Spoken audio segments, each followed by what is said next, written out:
ஹாய்ங்க, எல்லோருக்கும் வணக்கம். இன்றைக்கி மார்கழி மாதம் 4வது நாள். இனிதே வந்துட்டு எங்களோட பூஜை வந்து சூப்பராக முடிஞ்சிருச்சுங்க. இன்றைக்கி வெள்ளிக்கிழமை. வெள்ளிக்கிழமையோடு சேர்ந்து வந்துட்டு அமாவாசை ப்ளஸ் அனுமன் ஜெயந்தி சேர்ந்து வந்திருக்கு. அமாவாசை எப்பயுமே அம்மனுக்கு உகந்த நாள், அது கூடவே வெள்ளிக்கிழமையும் சேர்ந்து வந்திருக்கிறது ரொம்ப டபுள் டமாக்கா மாதிரி தான்.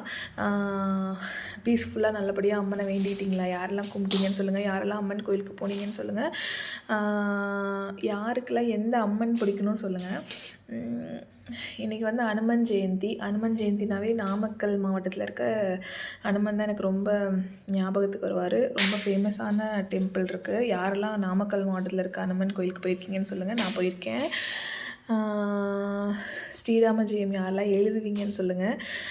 இன்றைக்கி காலையில் வந்துட்டு எங்கள் அம்மா ஒன்று சொன்னாங்க. என்னென்னு பார்த்தீங்கன்னா, அது உண்மை தான். நீங்கள் யாரெல்லாம் இந்த மாதிரி வந்து ஃபீல் பண்ணியிருக்கீங்கன்னு கூட சொல்லுங்கள். எங்கள் அம்மா அந்தளவுக்கு சாமி கும்பிட்றதெல்லாம் கிடையாதுங்க. இப்போ ரீசெண்ட் டைமில் தான் கொஞ்சம் சாமி கும்பிடவே ஆரம்பிச்சிருக்காங்க. முன்னாடிலாம் வேலைன்ட்டே இருப்பாங்க.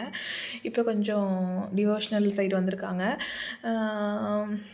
அவங்க சொன்னாங்க, நான் ஒரு வீடியோவில் பார்த்தேன் பாப்பா, சாமி வந்துட்டு ஆக்சுவலி எல்லோரும் நிறையா பேர் என்ன நினச்சிருக்காங்கன்னா, சாமி வந்துட்டு சாமியாக வந்து சொல்லும், ஒன்று கனவுல வந்து சொல்லும், இல்லை சாமி நேரில் வந்து சொல்லும் அப்படிங்கிற மாதிரி நினச்சிப்பாங்க.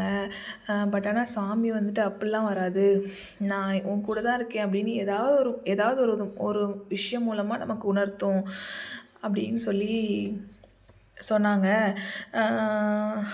அது வந்துட்டு நீ இப்போ வெளியே போகும்போது என்னை கும்பிட்டுட்டு நெத்தியில் திண்ணூறு வச்சுட்டு போனீன்னா, உன் கண்ணுக்கு முன்னாடி இல்லை உன் சைடில் உன் பக்கத்தில் ஏதாவது ஒரு வகையில் நான் வருவேன் அப்படிங்கிறத வந்து உணர்த்துவார் சாமி அப்படின்னு சொல்லி நான் பார்த்தேன். என் தம்பிக்கு நிச்சயதார்த்த படம் எடுக்கும்போது வந்துட்டு அது மாதிரி சுவாமி கும்பிட்டு போனாங்களாம். முன்னாடி எங்கள் கார் போயிட்டு இருந்துச்சா, அதுக்கு முன்னாடி ஒரு லாரி போச்சுங்களாம். அந்த லாரி வந்துட்டு சைடு வாங்கவும் விடலையாம், இது பண்ணவும் விடலையாம். அந்த லாரியில் பின்னாடி பார்த்திங்கன்னா வேல் வச்சுக்கிட்டு முருகர் வந்துட்டு சிரிச்சிட்டு இருந்தாராம்.